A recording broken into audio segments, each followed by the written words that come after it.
38페이지고요. 아니군요. 39페이지군요. 39페이지 11번부터죠. 승목이 앞에 채점 안 한 거는 다 끝나고 해줄게요. 11번에 5번, 12번에 3번, 13번에 3번, 14번에 2번, 15번에 3번, 16번 사람은 형질이 복잡하고 한 세대가 길며 자손수가 적고 자유로운 교배가 불가능하므로 유전 연구가 어렵다. 17번에 1번은 상염색체고 유전병을 나타내는 딸인 6의 아버지 5가 정상이므로 유전병 대립 유전자는 상염색체에 위치한다. 딸이 유전병인데 아버지가 정상이기 때문에 이제 상염색체 유전이라는 거죠. 17번에 2번은 스몰 AA고요. 정상인 부모 사이에서 유전병인 자녀가 태어났으므로 유전병이 열성 형질임을 알 수 있다. 따라서 열성 형질이 나타나려면 열성 유전자만 가지고 있어야 됩니다. 18번에 1번은 2고요.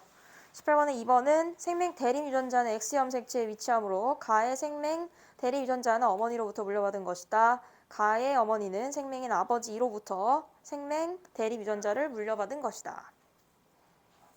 네, 그 다음에 41페이지 1번에 2번, 2번에 4번, 3번에 2번, 4번에 3번이요. 자, 그리고 47페이지 21번부터죠. 21번에 2번, 4번, 22번에 3번, 23번에 식물세포고 세포 중앙에서 바깥쪽으로 세포판을 형성하여 세포질 분열이 일어나기 때문이다.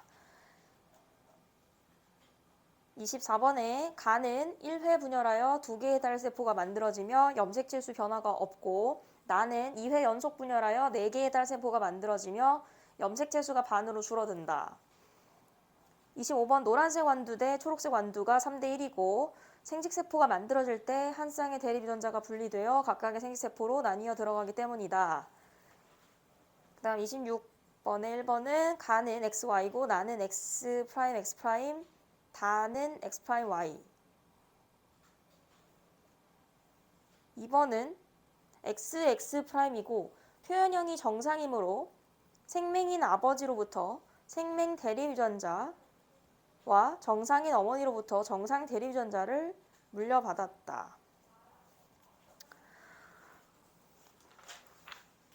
네, 끝이에요. 숙제는 일단 혹시 틀린 거 한번 고쳐보시고 질문하실 거 번호 얘기하시면 됩니다. 페이지랑. 모르겠어요? 41페이지 1번. 네. 41페이지 1번. 네. 말고 다른 거 있으면 하세요. 41페이지 3번. 네. 또. 일단 고쳐보세요. 시간을 조금 드릴게요.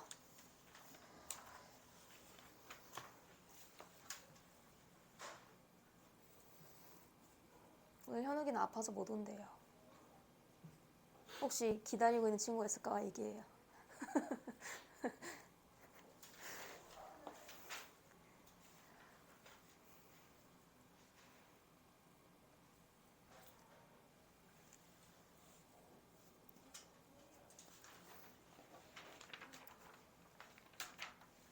건우야 많이 맞았어? 많이 맞은 것 같은데? 네, 근데 그 40페이지 10조간 모르겠어요. 네, 18번.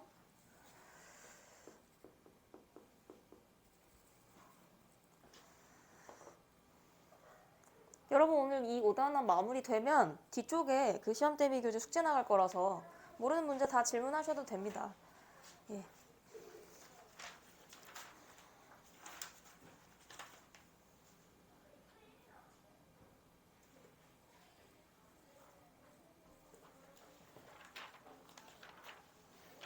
오호. 고쳤어요? 질문 또 없나요 혹시?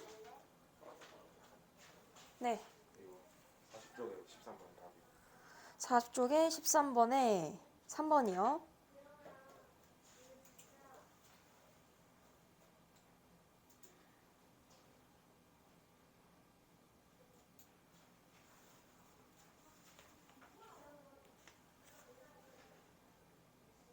15번 고쳤어? 승모가? 응, 3번 맞아.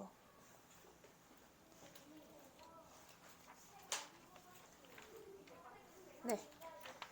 다른 건 없어요? 그러면 이것만 하면 될까요? 40페이지 18번.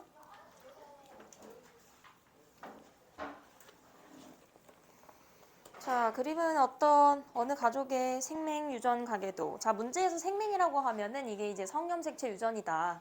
X염색체 유전이다라는 거를 이제 알고 들어가셔야 돼요. 그래서 이제 유전자형이나 이런 거 쓰실 때도 성염색체로 쓰셔야 됩니다. 네. 8번 보시면 1번, 2번 딸이고, 그 다음에 3번, 4번 사이에 아들이고, 결혼해서 가를 낳았어요. 근데 지금 이 연두색으로 색칠된, 저는 이제 검은색으로 색칠을 할게요. 자, 이 색칠된 학생들이 생맹이랍니다. 자, 1, 2, 3, 4, 5, 6 이렇게 있네요. 자, 지금 5번, 6번은 아니네. 자, 지금 1번에서 물어보는 건 가의 생맹 대립 유전자가 1, 2, 3, 4번 중 누구로부터 물려받은 것인지 쓰라고 했는데 일단 얘네들 유전자형을 먼저 써볼까요? 자, 생맹인 사람들은 생맹이 정상에 대해서 우성이에요, 열성이에요, 여러분? 생맹이 정상에 대해서 우성이에요, 열성이에요? 그쵸? 정상에 대해서 생맹 유전자는 열성입니다. 그래서 남자의 경우에는 사실 정상이든 생맹이든 유전자형이 확실하다고 했죠. 그래서 선생님이 이런 거 보면은 이제 생맹은 남자부터 유전자형을 쓰면 좀 더 편하다 했었잖아요. 남자부터 써볼게요. 얘는 지금 생맹이에요. 그럼 유전자형이 이렇게 되겠죠. 4번은 정상 남자네요. 그러면 정상 X염색체와 Y염색체를 가지겠죠. 그 다음에 여기 3번, 4번 사이에 태어난 아들은 유전자형 정상이니까 X, Y가 되겠죠. 가는요. 당연히 뭐 생명 유전자, 얘가 지금 이 생명 유전자가 지금 누구한테 왔는지를 찾아야 되는 거잖아요. 근데 아빠 쪽은 아닌 것 같네요. 그쵸? 아빠한테는 이제 Y염색체를 받았으니까 이제 어머니한테 받았을 것 같은데 이제 어머니가 X 프라임 생명 유전자를 주시려면 어머니는 이제 정상이시니까 보인자셔야 되겠네요. 그쵸? 자, 그럼 어머니가 보인자시라면 1번과 2번. 외할머니랑 외할아버지 중에서 누구한테 받았을까요?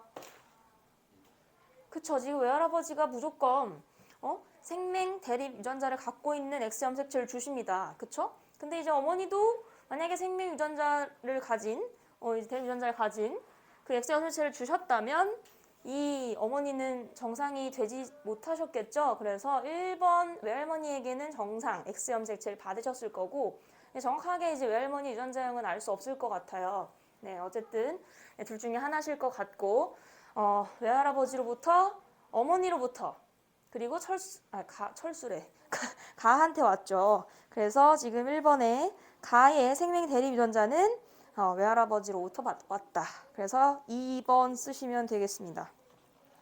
그 다음에 18번에 2번은 이와 같이 판단한 근거를 서술하시오. 약간 이런 식의 문제가 출제가 많이 되는 편이에요. 이거를 쓰고 이 유전자가 누구로부터 물려왔는지 쓰고 이유를 서술하라. 그럼 차례대로 그 서술을 하면 돼요. 위로 올라가요. 자, 일단 생명 대립 유전자가 X염색체 있잖아요. 그럼 이 가가 남자니까 생명 대립 유전자는 키워드만 쓸게요. 다 쓰면 너무 기니까. X염색체에 있다. 일단 이거를 서술을 해야 돼요. 그래야 어머니로부터 왔다는 걸 설명할 수 있거든요. 이게 이제 첫 번째 포인트고요. 생명 대립 유전자는 X염색체에 있으므로 이 가는 어머니로부터 이 생명 대립 유전자가 있는 X염색체를 물려받았다. 그러면 그 다음에 어머니는 누구한테 물려받았나? 네, 어머니는 누구한테 물려받았나를 쓰면 되죠. 가의 어머니는 누구한테 X염색체를 물려받아요? 이제 2번 생맹인 아버지로부터 무조건 생명 유전자가 있는 X염색체를 물려받게 됩니다. 그래서 어머니가 정상이면서 아버지에게 생명 대립 유전자 X염색체를 물려받았다면 어머니는 보인자시지만 그 생명 대립 유전자 X염색체는 외할아버지로부터 왔다. 그래서 정리하면 자, 생명 대리 유전자는 X 염색체에 위치하니까 가의 생명 대리 유전자는 어머니로부터 온 것이고 가의 어머니는 생명인 2번 아버지로부터 생명 대림 유전자를 물려받았다. 이렇게 차례대로 위로 올라가면서 한 세대씩 올라가면서 설명을 해주시면 됩니다. 자, 그 다음에 41페이지 1번을 볼게요. 자,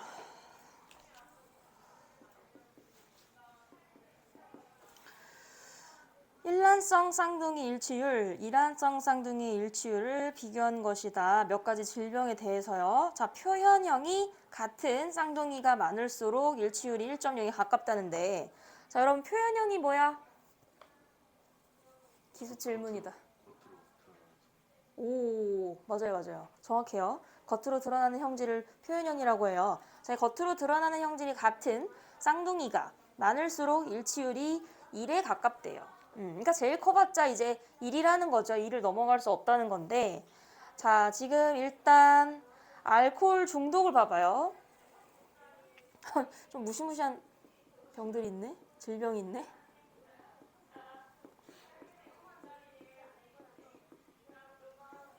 자, 일란성 쌍둥이의 이제 알코올 중독의 일치율을 보니 0.2예요. 그리고 이란성 쌍둥이가 0.4인데요.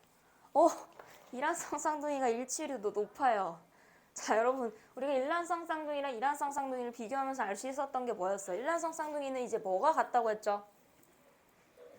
유전자 구성이 같잖아요. 그러니까 이제 얘는 유전자 구성이 같으니까 유전자의 영향은 못 봐요.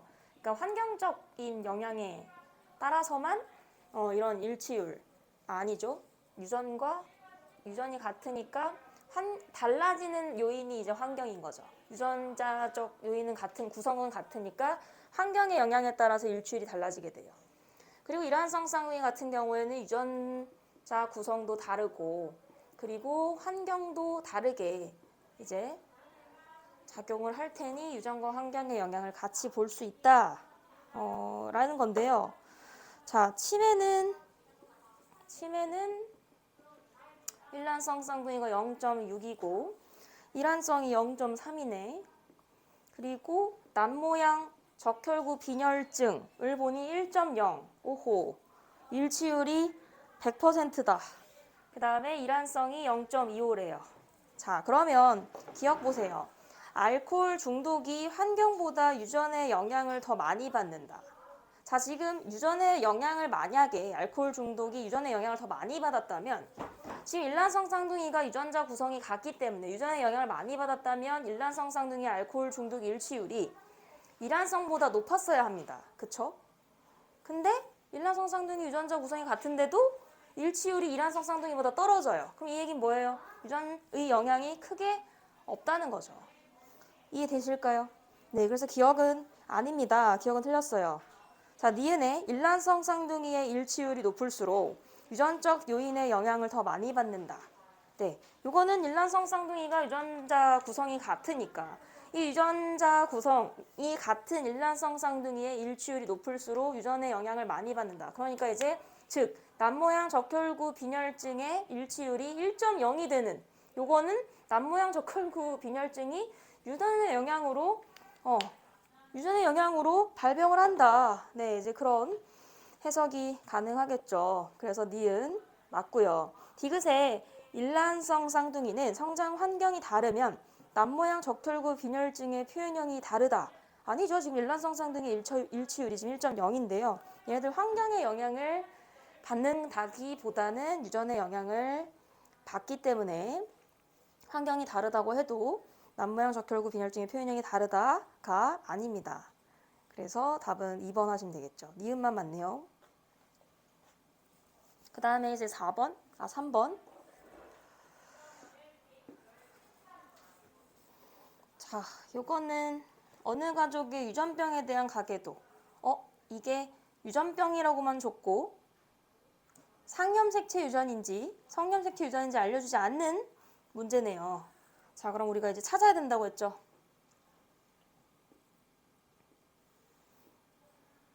근데 이제 가계도가 간단해서 좋구만요.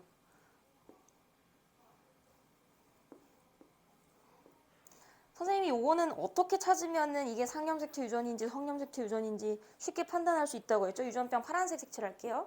유전병, 딸 유전병. 자, 근데 지금 문제에서 준 걸 보니 대립 유전자 A의 수를 나타낸 건데요. 옆에 표요. 이 유전병이 대립 유전자 A와 A별에 의해서 결정된대요. E는 유전병에 대해 같은 대립 유전자를 2개 가진답니다. 이거는 옆에 표가 좀 힌트가 될 수 있을 것 같아요. 그래서 이제 옆에 표도 간단하게 써보겠습니다. 구성원이 1번, 3번, 4번에 대해서 A 대립 유전자의 수가 0개, 1개, 가 이렇게 줬어요. 자, 볼까요? 그럼 1번에 지금 유전병이거든요. 이분이 지금 유전병이신데 A 대립 유전자가 없대요. 그럼 어떤 게 가능하죠? 둘 다 A별만 가지고 계시거나 아니면 성염색체 유전이면 A별 Y가 되겠죠? 둘 중에 하나예요. 그쵸? A가 없다는 거예요. 그럼 A별만 가지고 있다는 거죠. 그 다음에 이제 3번은 모르고 4번은 지금 아들인데요.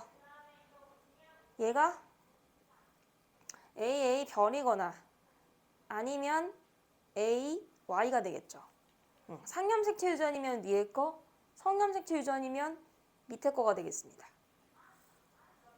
여기까지는 되겠죠? 자, 이러고 나서 상염색체 유전인지 성염색체 유전인지 찾아야 돼요. 이게 끝이에요. 힌트의 끝. 자, 그럼 어떻게 찾아야 되죠? 여러분? 의자가 걸리적거리네. 네. 어떻게 찾아? 일단 다른 거 알 수 있는 아?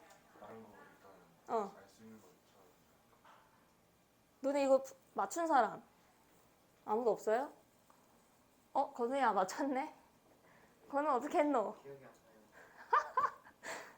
너 말하기 싫어서 그렇게 하는 거지, 말하는 거지. 근데 기억나는데 괜히 부끄러우니까 그렇게 하는 거지. 유전자는 형 썼어요? 뭘로 썼어? 안 보인다. 보여줘봐. 안 보여.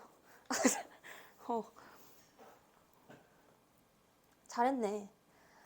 자, 그럼 봅시다. 일단은 네. 다른 힌트가 없으니까 그냥 해보는 수밖에 없어요. 자, 일단 그럼 상염색체 유전으로 갑시다. 상염색체 유전으로 보고요. 나머지 유전자형을 한번 찾아볼게요. 얘네들이라고 하고 나머지 유전자형을 한번 찾아볼게요.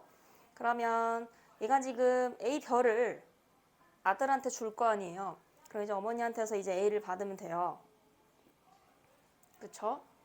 그리고 이제 어머니는 딸한테 A별을 물려주셔야 되니까 이제 잡종 네, 이시겠네요. 그리고 이제 3번은 아버지에게서 A별을 받고 그리고 어머니에게서 A별을 받으면 됩니다. 그쵸? 네. 그럼 가가 2가 되겠네요. 문제가 없나요?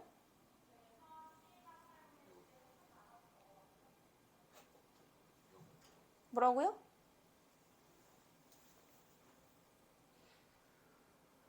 (1번) (4번) A의 수 3번 A별 A별 A별 A별 A별 이것도 가능한데?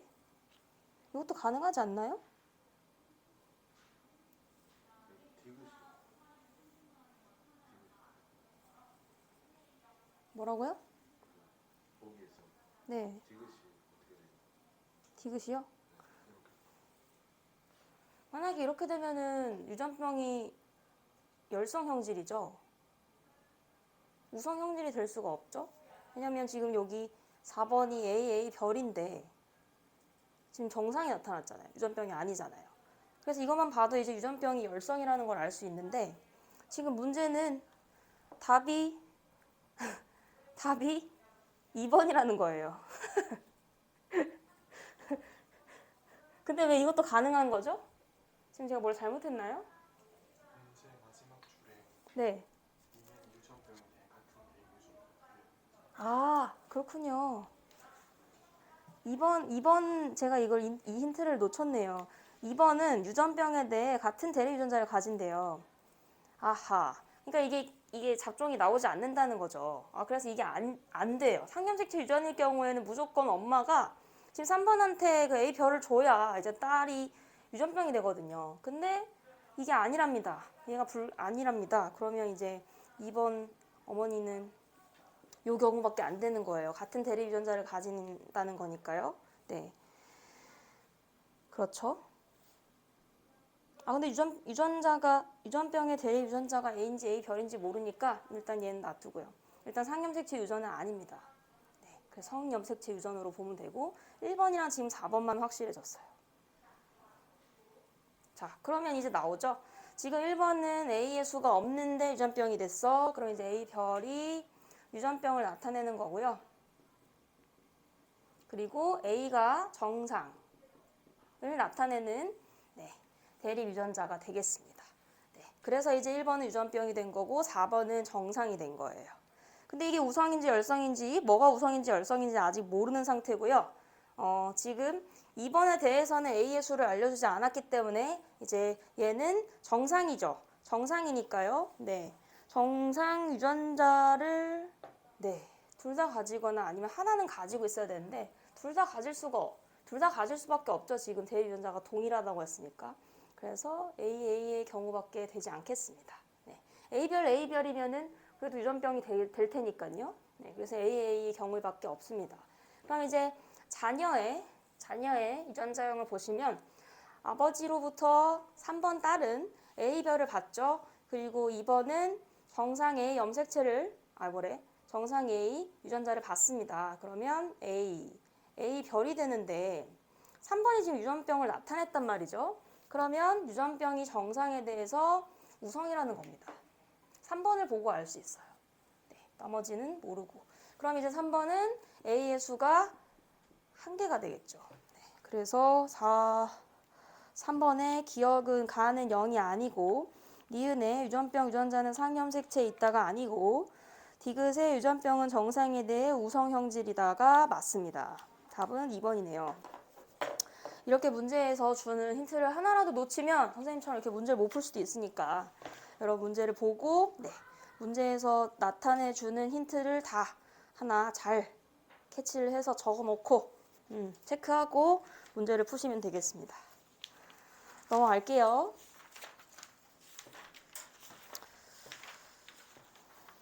47페이지는 없나요?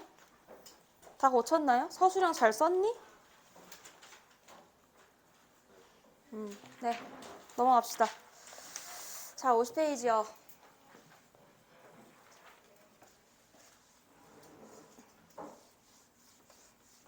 오호.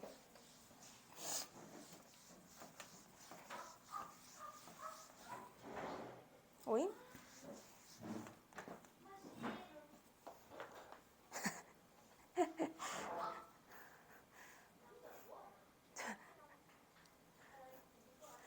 자, 지난 시간에 저희가 이제 역학적 에너지까지 제가 설명을 하고 마쳤는데, 자, 역학적 에너지 복습을 좀 하고.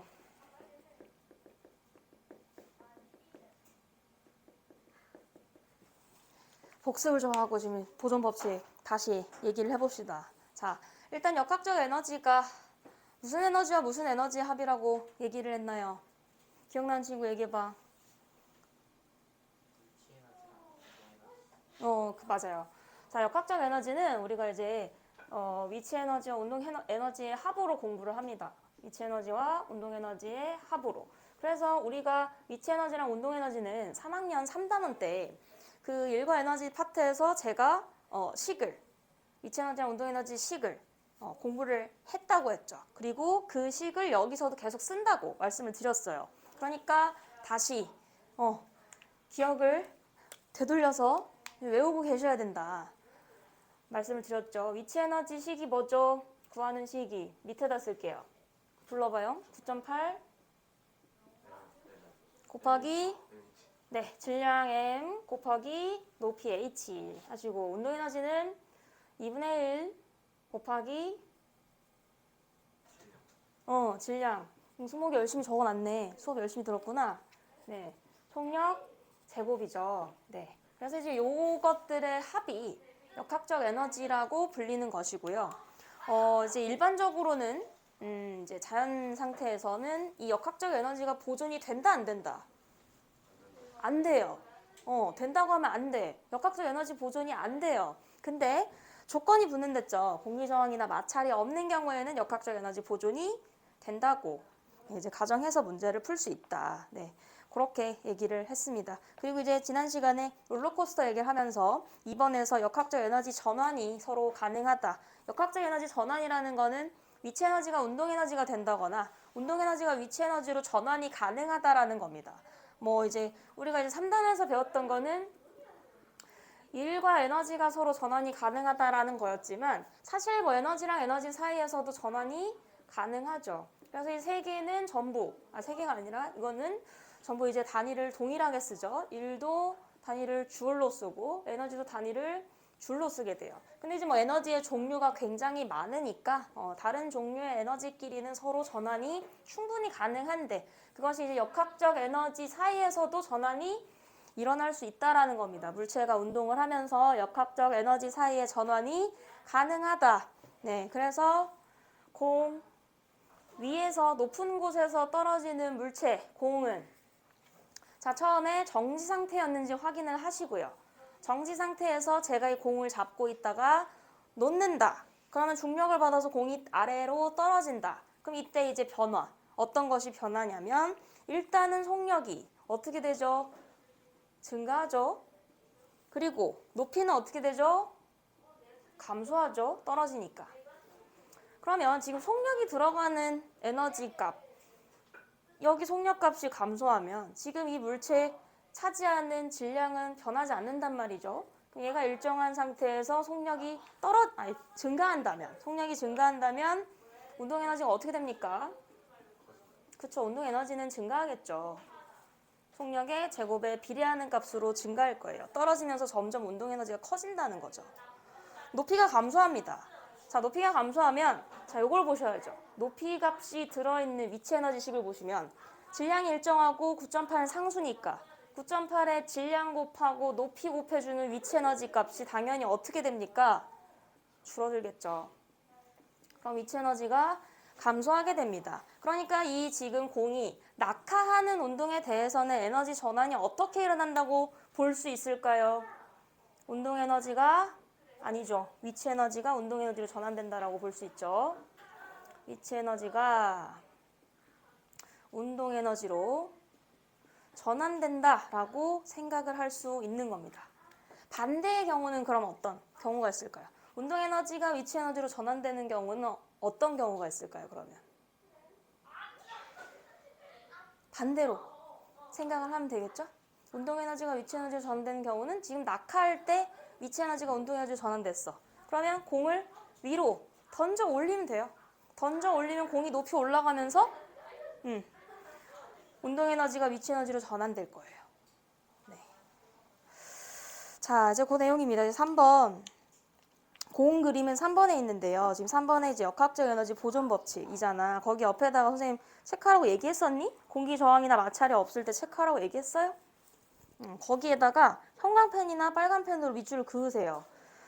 역학적 에너지가 보존이 되려면 항상 이 조건이 붙어 있어야 돼요. 그래서 여러분이 문제를 풀 때 사실 역학적 에너지 보존이 이제 실생활에서는 안 이루어지기 때문에 문제를 풀 때는 이 가정이 없으면 역학적 에너지 보존으로 문제를 푸시면 안 돼요. 그래서 항상 문제를 풀 때 공기 저항이나 마찰은 무시한다. 이런 조건이 들어가 있는지 없는지 확인을 하시고 들어가 있으면 역학적 에너지 보존으로 푸시고 들어가 있지 않으면 그냥 마찰을 고려해서 감소하는 다른 에너지로 전환되는 에너지도 고려해서 문제를 좀 푸셔야 돼요. 네. 자, 그래서 항상 그 조건을 확인을 하셔야 된다. 만약에 이 조건이 있다면 위치 에너지랑 운동 에너지의 합인 역학적 에너지는 일정하게 보존이 된다는 겁니다. 네. 자, 그래서 그거를 4번 내용을 통해서 좀 다시 보여드릴게요. 잠시만요.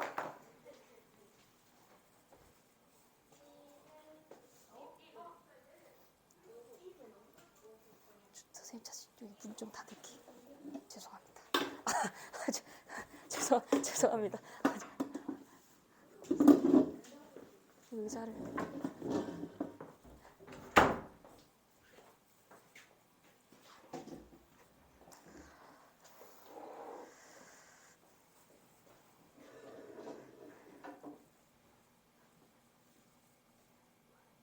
문 닫으니까 너무 갑자기 조용해졌어. 소름 끼치지 않아요? 우리 학원 문이 이렇게 방음이 잘 됐다니. 자, 지금 4번에 자연학화 하는 물질 역학적 에너지 좀 볼 거예요, 지금. 네. 똑같이 자연학화를 시킬 건데 혹시 자연학화 기억납니까? 자연학화가 뭐죠? 글씨 왜 이래? 기억나는 친구 자연학화가 뭐였어요? 자연학화 운동이다. 그 등속 운동이랑 같이 했었어, 우리 3학년 때. 3학년 때 그 3단원에서. 뭐만 받아서, 물체가 뭐만 받아서 떨어지는 운동을 자연학화라고 해요. 근데 떨어지면서 속력이 증가하죠? 속력이 변하죠? 얘는 힘을 받아야 속력이 증가해요. 왜냐하면 힘은 물체의 운동 상태를 변화시켜야 되거든요. 근데 속력이 변하죠? 얘는 힘을 받는 거예요. 무슨 힘을 받죠? 그래서 자연학화 정의는 물체가 중력만 받아서 떨어지는 운동을 자연학화라고 해요. 다른 힘은 안 받고요. 중력만 받아서 떨어지는 운동을 자연학화라고 해. 어려운 내용 아니에요. 그러니까 자연학화하는 물체라고 하면 물체가 중력을 받아서 떨어지는 걸 얘기를 한다라고 생각하시면 되는 거예요. 자, 그럼 이제 똑같이 정지 상태에 공을 해놓고서 제가 위치 에너지랑 운동 에너지 값을 좀 지정해서 보여드리면, 자, 위치 에너지 처음에 정지 상태였고요. 자, 높이를 h라고 할게요. 그리고 이 공의 질량을 m이라고 할게요. 근데 여러분 이거 문자 쓰면 조금 싫지 않아? 문자 써서 해도 돼? 알았어. 고마워. 자, 위치 에너지는 지금 m이랑 h 주어지면 어때요? 쓸 수 있죠? 여기다 그냥 문자 넣어서 그냥 그대로 쓰면 돼요. 그럼 위치 에너지는 얼마예요? 9.8 m h로 쓰면 돼요. 자, 운동 에너지는 어떨까요? 운동 에너지는 얼마예요? 2분의 1에 m 곱하고 v 속력이 얼마죠? 지금 얘 정지 상태인데 속력이 얼마야? 없잖아. 0이잖아. 그러면 운동 에너지도 0이겠죠. 그러면 얘네들 둘의 합이 지금 뭐라고 했어요? 역학적 에너지라고 했죠. 그리고 지금 이 상태는, 지금 자연학화는 공기 저항을 무시하는 조건에서 지금 보고 있는 거예요. 그래서 역학적 에너지 보존이 이루어진다는 가정하에 역학적 에너지는 지금 처음에 정지 상태 h 높이에 있을 때 공이 가지는 역학적 에너지는 9.8mh가 됩니다. 얘가 이제 떨어지는 동안 계속 보존이 된다라는 거죠. 자, 중간 지점에 한번 두 번째 공을, 떨어지는 중인 공을 그려볼게요. 파란색. 자, 얘는 떨어지는 동안 질량이 바뀌지 않아요. 무슨 낙하하면서 공에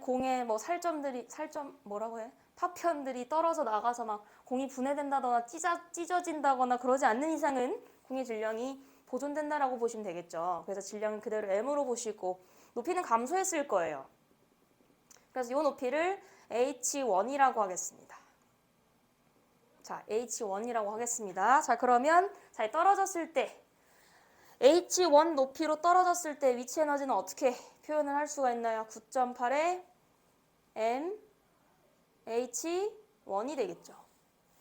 그리고 역학적 에너지 중에서 이제 운동 에너지는 어떻게 표현하냐면 여기 속력을 알아야 됩니다. 지금 떨어지는 중인 여기 속력을 알아야 되죠. V1으로 할게요. 그럼 V1이면 2분의 1에 m의 V1의 제곱이죠. 그쵸? 네. 그럼 이게 더한 게 뭐가 돼야 돼요? 역시 9.8mh가 돼야 됩니다. 그쵸? 네. 근데 어쨌든 이거랑 같다고 하고 옆에다가 이건 쓰지 않을게요. 자, 그럼 이제 지면으로 내려와 봐요. 자, 지면으로 내려와 봐요. 지면으로 내려와서 이제 빨간색이야. 얘가 떨어지면서 색깔이 바뀐다는 건 아니야. 그냥 세 지점 다르니까 다른 지점에서의 값을 따로 다른 색깔로 표현하려고 이제 한 거예요. 자, 얘는 지면에 떨어졌어. 높이가 지면에 붙었다. 여기 기준면이거든요. 높이가 없죠. 그러면 높이가 없으니까 이제 위치 에너지가 0이 돼요. 그리고 속력은 있죠. 얘가 지면에 떨어질 때 속력이 있을 거야. 그러면 V2라고 했을 때 운동 에너지는 2분의 1의 질량의 속력 제곱 값이 되겠죠. 자, 이거 두 개 더한 게 역학적 에너지가 되겠습니다. 그쵸?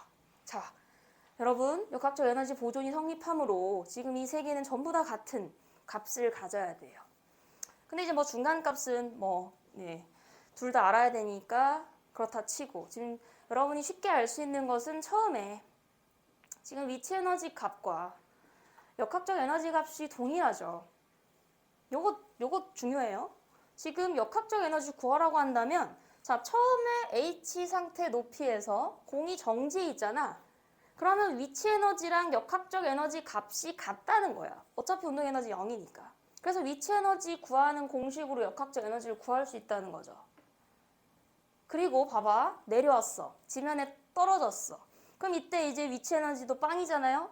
자, 그럼 이때 운동 에너지가 2분의 1 mv2 제곱이잖아요. 근데 이게 지금 위치 에너지가 0이기 때문에 이거 두 개의 합이 뭐랑 같아요? 2분의 1 mv2 제곱이랑 같잖아요. 이게 역학적 에너지예요. 그럼 지면에 도달했을 때의 역학적 에너지도 지면에 도달했을 때의 속도만 알면, 속력만 알면 대입해서 역학적 에너지를 구할 수 있다는 거죠. 근데 처음에 떨어뜨리기 전 정지 상태에서의 위치 에너지 요거죠? 역학적 에너지 값과 같은.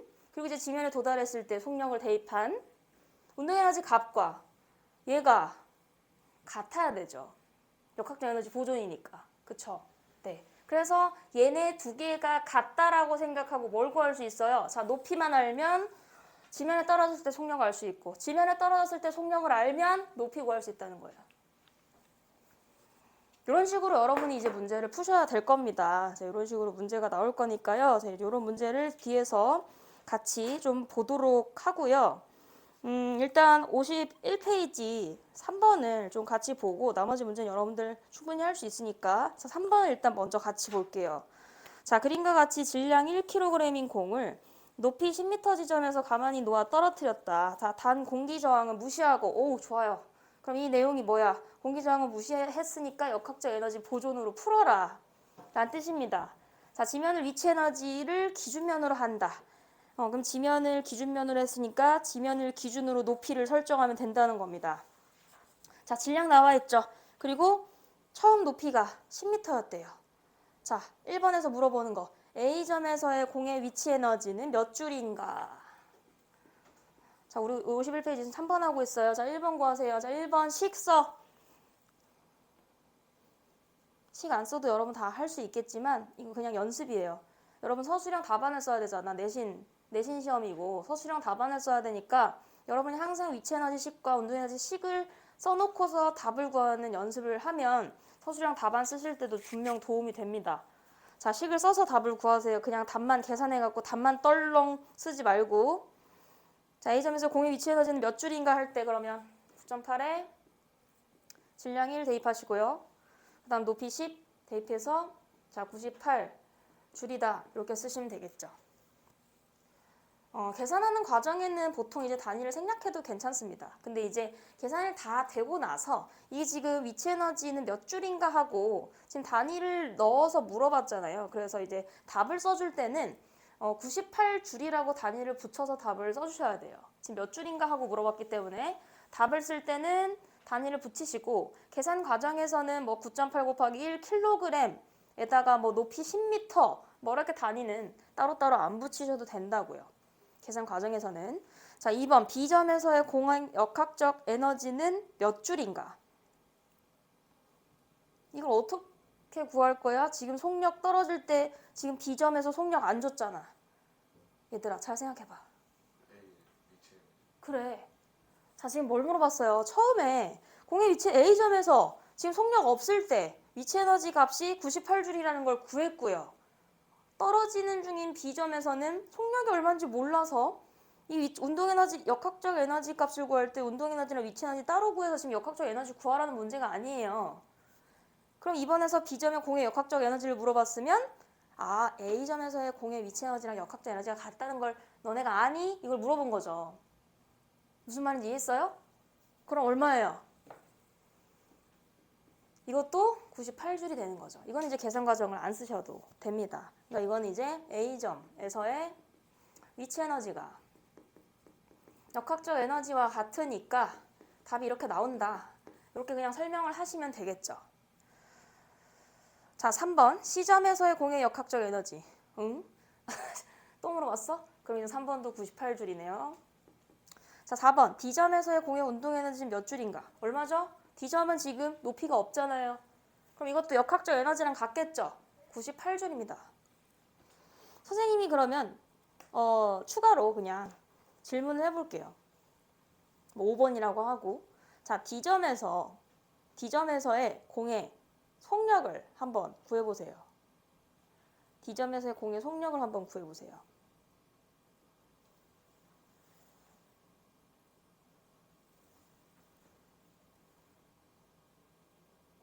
근데 너네 제곱근 배웠니? 다행이다. 자, D점에서 속력은 얼마일지 한번 생각을 해봐. 식을 어떻게 써야 되고 5번 없는데 지금 5번 추가한 거야? D점에서 속력 V를 구해라. 이거 속력도 단위를 속력의 단위는 미터 퍼 세크입니다. 오, 좋은 질문이에요. 답을 쓸 때는 단위를 붙였어야 되니까. 그리고 또 속력은 단위가 한 개가 아니고 또 여러 개잖아. 그래서 단위를 꼭 써줘야 돼요.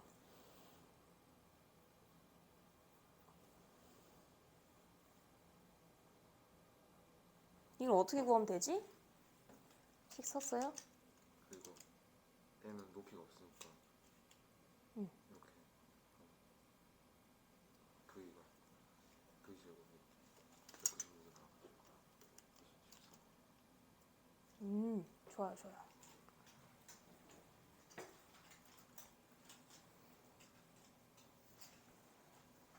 그 11의 제곱, 12의 제곱, 13의 제곱, 14의 제곱 이런 거 이거 외우죠? 수학 시간에 외웠죠? 그거 기억하고 있으면 좋은데 11의 제곱이 얼마죠? 121. 12의 제곱은 144. 그다음 13의 제곱은 169. 14의 제곱은 196이에요. 15의 제곱은 225죠. 근데 거기까지 안 가도 되고 이거 봐. 그냥 과학에서는 이것만 알면 돼요. 왜냐하면 지금 이 196이라는 숫자가 98의 2배예요. 예. 그래서 보통 196이라는 숫자를 자주 보게 될 거야. 앞으로 이 파트 문제 풀게 되면서. 그래서 196이 14의 제곱이라는 걸 알면 굉장히 도움이 많이 됩니다. 속력을 구할 때. 네. 그럼 얼마야? 20이 나왔어? 봐봐. D점에서 속력을 구하려면 지금 A점에서의 위치 에너지랑 A점에서의 위치 에너지랑 지금 떨어졌을 때 운동 에너지랑 같다고 등식을 세워놓고 구하면 돼요. 지금 A점에서의 위치 에너지는 구할 수 있으니까. 높이도 알고 질량도 아니까요. 그쵸? 근데 그게 이제 98줄이라는 걸 우리가 알았으니까 그냥 98은 2분의 1 운동 에너지식 그냥 바로 대입하시면 되죠. 질량 1이에요. 그리고 속력 우리가 구하려고 하는 거니까 이제 미지수로 놓고 제곱이 98이다. 이거 풀면 되죠. 그럼 2분의 1 V제곱이 98이다. 따라서 V제곱이 196이잖아요. 따라서 V는 14. 단위는 미터 퍼 세크가 되는 겁니다.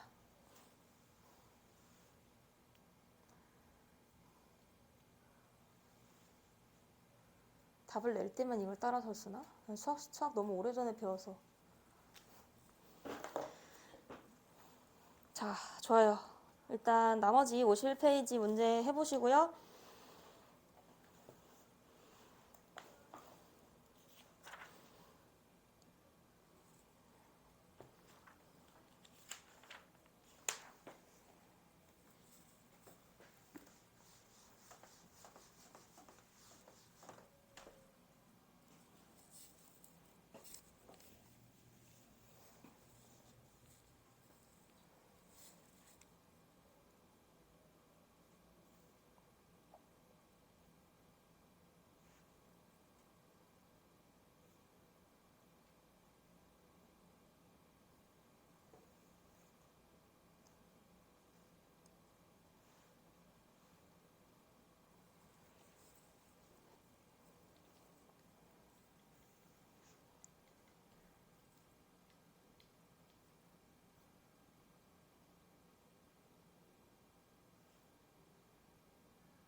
근데 수학 공부 열심히 하고 있어? 네. 어디 해요 지금? 그냥 이학 3학년 2학기 거?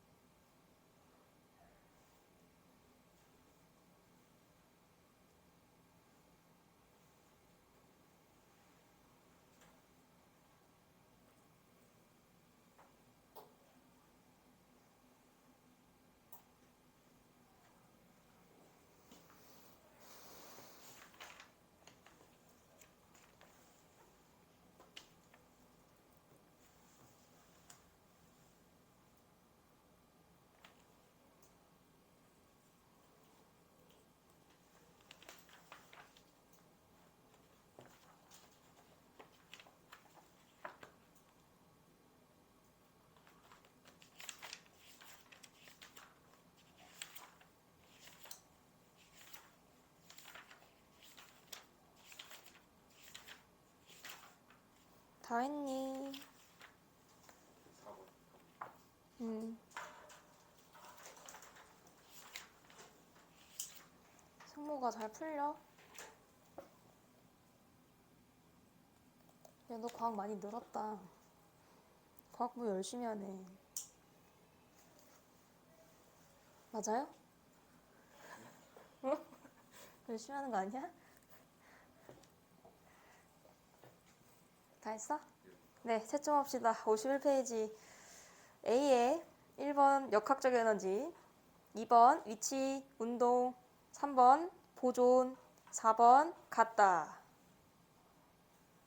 그 다음에 B의 1번은 O, 2번 X, 3번 O, 4번 X. C의 역학적 에너지 보존 법칙. 그 다음에 1번은 기억은 위치, 니은 운동, 디귿은 일정. 2번은 니은 디귿 미음. 3번은 98, 98, 98, 98줄. 4번에 기억 니은. 질문? 그 4번 할 때 네.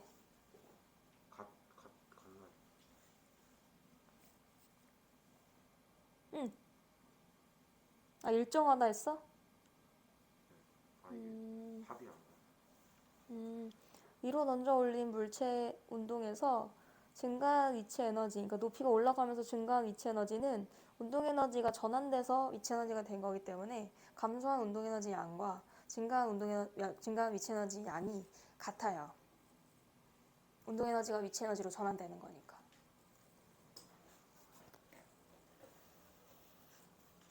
네, 넘어가겠습니다.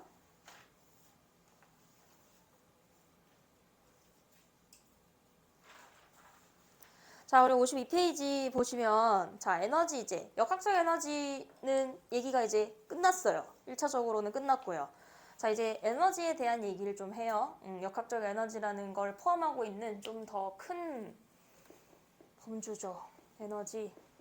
에너지 종류가 보니까 참 많죠? 지금 운동 에너지, 위치 에너지는 방금 우리가 얘기했던 역학적 에너지에 포함되어 있었던 거고, 나머지 뭐 소리나 빛이나 전기나 열 에너지, 화학 에너지 등등. 네.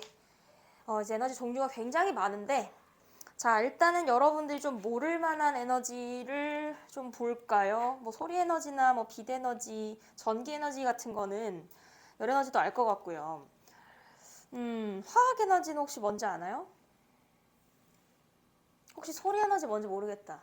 그냥 소리 그냥 네. 소리로 전달되는 형태의 네.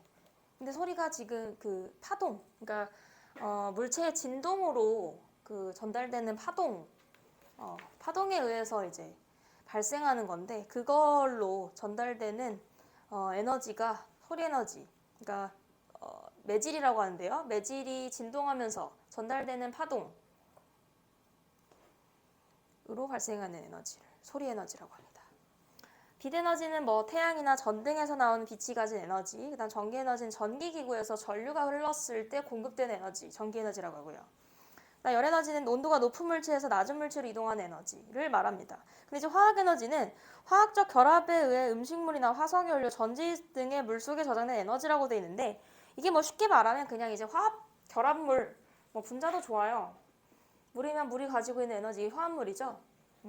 그리고 포도당이면 포도당이 가지는 에너지, 이것도 이제 화합물이죠. 그러니까 어떤 이 화합물들이 가지고 있는 이 에너지 각각 여기 저장되어 있는 에너지를 화학 에너지라고 한 거예요. 그게 이제 전지면 전지 속에 저장되어 있는 에너지도 화학 에너지가 되는 거고 화석 연료도 화합물입니다. 그래서 화석 연료 속에 저장되어 있는 뭐 이제 메테인 가스도 천연가스 중에서 화석 연료죠. 그런 거 안에 저장되어 있는 에너지를 화석 연료 안에 저장되어 있는 에너지를 화학 에너지라고 얘기를 한단 말이에요. 우리가 이제 이런 것들을 연소해가지고 이제 뭐 물이나 이산화탄소가 나왔을 때 에너지가 막 발생하잖아요. 엄청 뜨거워지잖아, 따뜻해지잖아. 얘네들 태우면, 그러니까 여기 안에 저장돼 있던 에너지가 밖으로 나오는 거예요. 그래서 화학 에너지가 다른 에너지로 전환된다. 그럼 이 경우는 이제 따뜻해지니까 열 에너지로 전환되는 경우가 되겠죠. 자, 그래서 이제 에너지 종류는 그쯤 보고 넘어가시면 되고요. 이제 중요한 건 이 에너지들 사이에 서로 전환이 일어난다는 거예요. 에너지 전환이 일어난다. 근데 문제는 보통 이제 어떤 식으로 나오냐면 여러분들이 위에서 배웠던 에너지 종류들 중에서 예를 주고 이게 어느 에너지 전환이 일어난 경우인지를 물어봐요. 그러니까 뭐 이런 경우 전구다. TV 뭐 이런 게 있어. 뭐 헤어 드라이어 뭐 이런 걸 줘. 그리고 전기 난로 뭐 이런 걸 줘. 이런 걸 주고 이제 에너지가 어디서 어디로 전환된 거냐 이렇게 물어보는 거죠. 그럼 이제 여러분이 쓰는 거야 각각. 그 얘네들 일단 공통점으로 지금 4개를 다 썼는데 선생님 4개 다 전자제품을 썼어요? 그럼 처음에 공급된 에너지 형태는 뭘까요? 전기 에너지겠죠. 우리가 콘센트에 플러그 꽂아야 이제 얘네들 작동하는 거 아니에요? 그럼 전기 에너지가 공급된 상태에서 다른 에너지로 전환시켜서 사용하는 전자제품들. 그래서 이제 시작이 전기 에너지입니다. 그럼 전구는 전기 에너지를 뭘로 전환해서 사용하는 장치? 전구.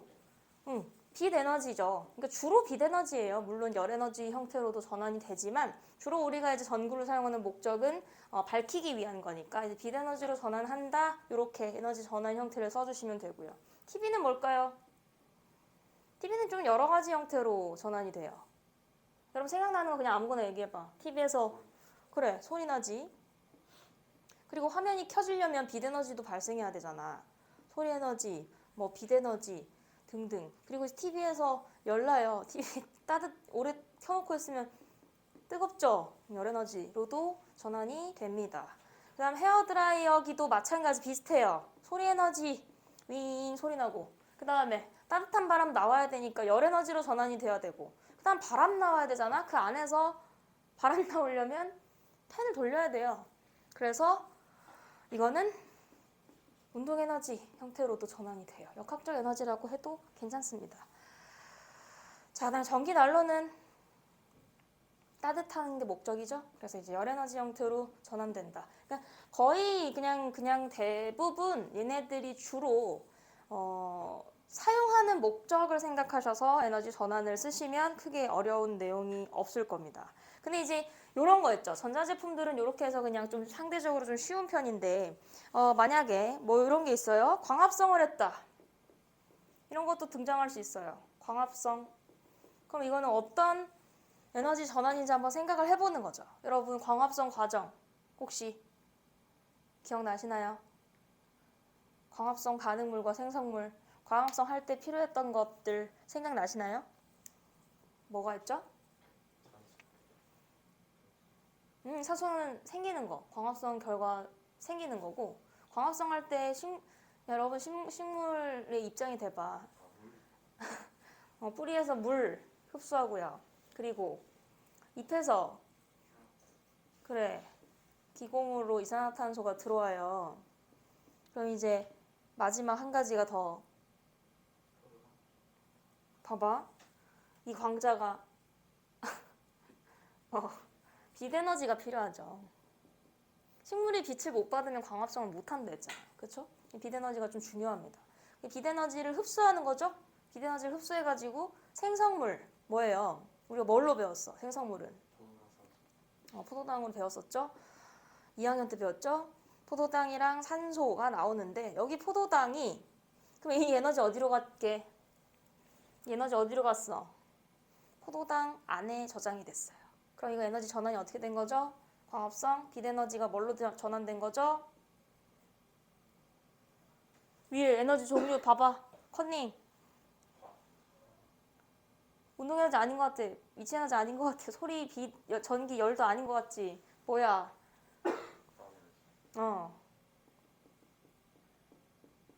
화학 에너지로 전환이 된 겁니다. 광합성. 네. 그럼 이건 어때요? 캠파이어를 했어. 나무를 막 태워. 그럼 뭐야 그거는? 나무 연소. 이건 뭐예요? 에너지 전환이 어떻게 일어난 거예요? 나무를 태웠어. 따뜻하지? 그 열 에너지가 나온 거잖아? 여기까지 생각할 수 있잖아요. 근데 어떤 에너지가 열 에너지가 된 걸까? 나무가 막 탔어. 나무를 태워서 나무가 탔어. 그럼 나무 안에 들어있던 에너지가 열 에너지 형태로 전환이 돼서 방출되는 거예요. 그래서 따뜻해지는 거야. 그러면 화학 에너지가 열 에너지로 전환되는 형태가 되는 거지. 이런 거 경우에 그 여러 가지 경우를 좀 많이 예로 공부를 하시면 되고, 여러분이 이제 시험 대비를 하실 때는 여러분 교과서에 있는 뭐 이런 에너지 전환 형태로 위주로 공부를 하시면 됩니다. 3번 넘어갈게요. 자, 이제 에너지 보존 법칙. 우리 앞에서 역학적 에너지 보존 법칙은 거의 대부분이 성립하지 않는 경우다. 그래서 이제 우리가 가정을 해서 공기저항이나 마찰을 무시한다 해서 역학적 에너지 보존 법칙을 얘기했잖아요. 근데 에너지 보존 법칙은 항상 성립을 합니다. 언제나 성립을 해요. 그래서 에너지 보존 법칙은 에너지가 전환될 때 에너지가 새로 생기거나 사라지지 않고 그 양은 항상 일정하게 보존된다. 자, 이거는 항상 성립해요. 항상 조건 필요 없이 항상 성립한다. 그래서 역학적 에너지 보존과는 좀 다르죠. 역학적 에너지 보존은 조건이 붙어야 성립하는 거고, 에너지 보존 법칙은 항상 성립하는 거니까, 네, 그걸 좀 비교해서 묻는 문제가 출제가 될 거예요. 일단 에너지 보존 법칙을 설명을 하면 그 옆에 이제 헤어드라이어가 나와 있으니까 헤어드라이어기를 좀 보면 그림 봐봐요. 옆에 2번 헤어드라이어 그림 나와 있는 거. 자, 헤어드라이어에서의 에너지 전환과 보존 봐봐요. 여기 지금 공급된 전기 에너지를 1000줄로 봅니다. 1000줄. 자, 그럼 공급된 전기 에너지가 1000줄이니까 얘가 다른 형태의 에너지로 여러 가지로 전환이 됐다 하더라도 그 합은 전체적으로 1000줄이 돼야 된다는 얘기거든. 그게 에너지 보존 법칙이겠죠? 봐봐. 소리 에너지로 몇 줄이래요? 200줄. 보이죠? 그 다음에 운동 에너지로 몇 줄이래요? 250줄. 이거 뭐야? 펜 돌리는데 사용했던 에너지죠? 그 다음 열 에너지로 450줄. 글씨 너무 작은 거 아니야? 선생님 이제 노안이 올 것 같다. 왜 웃죠? 누가 웃었죠? 100줄. 기타는 100줄. 다 더해봐. 1000이 나와? 200 더하기 250 더하기 450 더하기 100 하면은 1000줄이 나올 거예요. 그러니까 지금 에너지 보존 법칙 뭐예요? 공급된 전기 에너지에서 다른 형태의 에너지로 전환이 된다 하더라도 이 전환된 에너지의 총합은 공급된 에너지의 양과 같다는 거죠. 그러니까 에너지가 사라지거나 생겨나지 않고 그 양이 일정하게 보존된다라는 겁니다. 근데 우리가 맨날 막 에너지 절약해야 된다. 막 집에 나갈 때는 안 쓰는 전기 그 전구 불 끄고 나가고, 난방 안 쓸 때는 난방 꺼놓고 그렇게 나가라고 에너지 절약을 하라고 막 강조하잖아요. 근데 에너지 보존 법칙이 성립하는데 왜 굳이 에너지를 절약해야 되죠? 이상하지 않아요? 아니, 에너지는 계속 보존이 돼요. 에너지가 다른 형태. 그쵸? 네. 전기 에너지는 사실 우리가 조금 이제 사용하기 조금 쉬운 형태예요. 전자제품은 전기 에너지를 공급하면 사용할 수 있으니까 공급할 때 전기 에너지 형태로 이게 에너지가 있으면 네, 사용을 하기 쉬워요. 다른 형태의 에너지를 전환해서 사용하기가 쉬워요.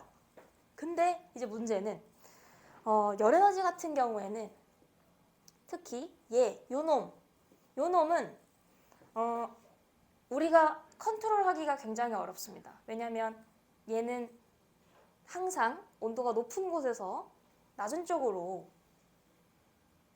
지 맘대로 가야 돼요. 우리가 아무리 막으려고 애를 써도 자기가 항상 온도 차이가 나는 곳이면 높은 곳에서 낮은 곳으로 자기가 알아서 이동을 해버립니다. 그래서 우리가 이거를 막으려고 어떻게 해요?